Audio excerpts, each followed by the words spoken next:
I'm Dr. Kat Childers, Academic Technology Coordinator. And I'm Christine Jesse, Classroom Technology Coach. And this is Vartek Tuesday. Welcome to Vartek Tuesday. So today we're going to capitalize on what we've learned in the last several sessions on EdPuzzle, and we're going to take what you learned about creating your own video last week in Clipchamp, move that on over, and create your questions for EdPuzzle. Specifically, we're going to be focusing on best practices with EdPuzzle, what we can add to the beginning of our video, how we can model those questions in the middle, and what we can add to the end to launch our kids to the next task. Before we get started on those best practices, we're going to remind you really quickly how to import your videos into EdPuzzle. So once again, you're going to sign into your EdPuzzle account first and foremost, and then you're going to click on My Content. Now, you're going to click the EdPuzzle button, this little guy right here, and you're going to go down until you find My Content.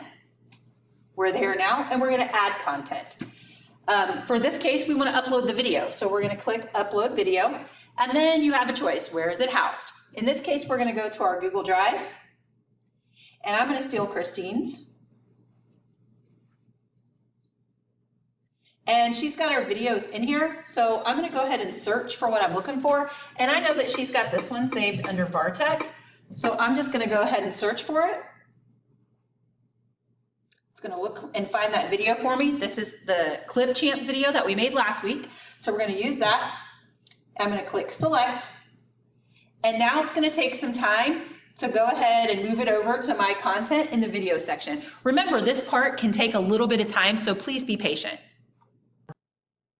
So since we just went through how to upload your video, now I'm going to remind you really quickly how to edit your video, and then we'll have Christine take it away. So the first thing you want to do is click on the video. You can see that our video from Clipchamp last week is now uploaded and ready to roll. So I'm going to click on that video, and then the next thing I want to do is get to the edit screen. So I'm going to hit the hamburger and hit edit. And then once I do that, if you'll remember, you have several choices. You can either cut the video, and what that basically means is that you go in, find a spot in the video where you'd like to add a question, and once you get there, you'll hit an add cut, and that'll pause it so that you can put your question in, build whatever learning you're looking for. So that's that. You can voice over, which Christine will talk about, is a really good way to introduce your video, or even exit your video, kind of giving your kids more idea of what to do. And then finally, those questions. So are they open-ended? Are they multiple choice? How do you want to structure that? That's up to you. But Christine's going to dive a little bit deeper in the next segment. So we're going to focus on best practices with this. EdPuzzle is an awesome tool, but in order to really make it shine in your classroom, we want to take a really close look at those questions and the parts that we can build into this. So I've built our best practices into 3 parts. We're going to be looking at setting the purpose at the very beginning of your video, having checkpoints along the way, and then launching your students to their next task at the end of the video. So first, let's start with setting the purpose. So in my video, I'm going to be able to add questions anywhere that I want. But at the very beginning, I have this golden opportunity to be able to set up the purpose of the video. So we are going to actually add a note at the beginning. Now, this note can include pictures and links as well as functions, math problems, and a verbal note, or we can click the microphone and record a vocal note. This is a really good way for you to be able to give instructions for what you want your students to do. If you want them to take notes on the math problems or what's going on in the video, this would be a really good time to emphasize how you want them to do it and where you want the notes to go. You could also set up the purpose of the video. Why are your students watching this? Why is this going to be important to them later on? And finally, like I said, you can use the voice recorder to help address the needs of your students who might be English language learners, or these are students who have difficulty reading. So I'm going to set up the beginning of my video here with a note, and I can just say, please take notes on page 4. So that way my students know where I want them to put the notes from this video. When I'm done with that little note, I'm going to click save. And now that note is at the very beginning of my video. So before my students can even start watching the video, they have to see that note. They have to click something acknowledging that they see it before they can move on. Next, let's talk about checkpoints. These are the points in between in your video. These can be questions, these can be notes, they can be anything. So these are key points in your video that are going to address the following. It's going to remind students to take notes on a specific section. So let's say this is a fairly lengthy video, but you don't want students to write down everything that they see in here. So instead, you're going to tell them, hey, from this point in our video at 5 minutes and 31 seconds to this point, I want you to write down the steps. That way students know what they're doing. You can also give practice problems to check for understanding. So I can ask an open-ended question, such as, where is the camera?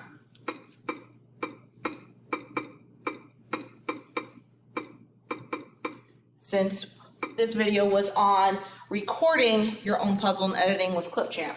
So where's the camera on the Chromebook? So I've created my question, and I can save it.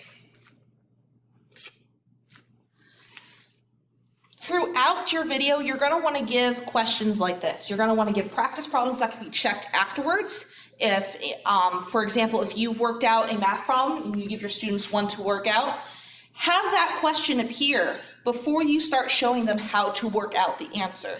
That way it forces them to have to work out and try to answer the question before they see how it's done. Short answer questions also give students a chance to share their thoughts, their feelings on the video or what you're asking them. You can also add a vocal note. So let's say here, simple question. I want to add a note about, hey, just so you know, this is how you bring something in, or this is an alternative to what you see here. I can add a note to kind of give an explanation further. So maybe I feel like the speaker of the video, or I feel like I missed something when I recorded my video. I can add that vocal note, a picture, a link to another video, or something else in here to kind of expand on my video. Finally, at the end of the video, I have what I call a launch. And this is something that I practice frequently with my students. So for my class, I wouldn't just give them the video and that would be the only thing they did for the day. Obviously, that's not enough during a normal class time. So for my students, I would want them to go and do something else. So at the end of the video, I'm going to try to add, that's why it's not doing that. All right, there we go. Okay, at the end of the video, I'm going to add something for students that students have to see, be able to answer. So I'm probably going to have a reflective question, have students reflect on what they learned, show their thinking. I can have a multiple choice question, and I can have several of those all in a row to kind of quiz the kids on what they just learned. And I can also have a note to kind of sum up the video. But my favorite thing to put at the end is that launch. So I would add a note with instructions on what I expect them to do when they are done with this video. So for example, if this is a math practice and I want my students to be able to see that I want them to go and do this practice on another site.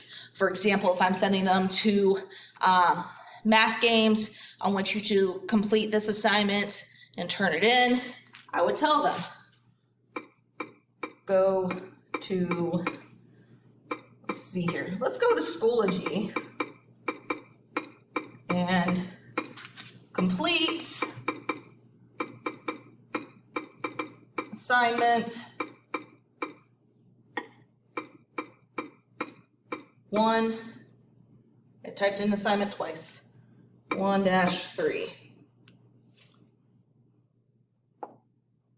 There we go. All right. I could also add a vocal recording with that to help my students understand, hey, this is expected. They also hear my voice with it. Save it. And now that's at the end of my video. So students, before they leave the video, before they submit the video for the questions for a grade, they will have to acknowledge that they have read that. So the launch does a couple things. It really solves this issue of, okay, I did this, what do I do now? This allows you to be able to have small group time that's uninterrupted, so that way your students know what to do afterwards. This also solves the issue of students not understanding. So if they get to the end and you feel that they need more practice, they have a place to go and practice now. Welcome to this week's Tech Tip of the Day. So today we're going to expand on last week's learning, and we're going to look at Classflow Activities again. And today Christine is going to teach you how to do a categorizing activity with your kids. So I'm going to take a look at some more activities within Classflow. So I'm going to first go to Create Activity after I've logged into my account. And I want to talk about some of the different activities that we have on here. Now, we had last time a matching activity that we could turn into flashcards. And some of these are really easy to move back and forth.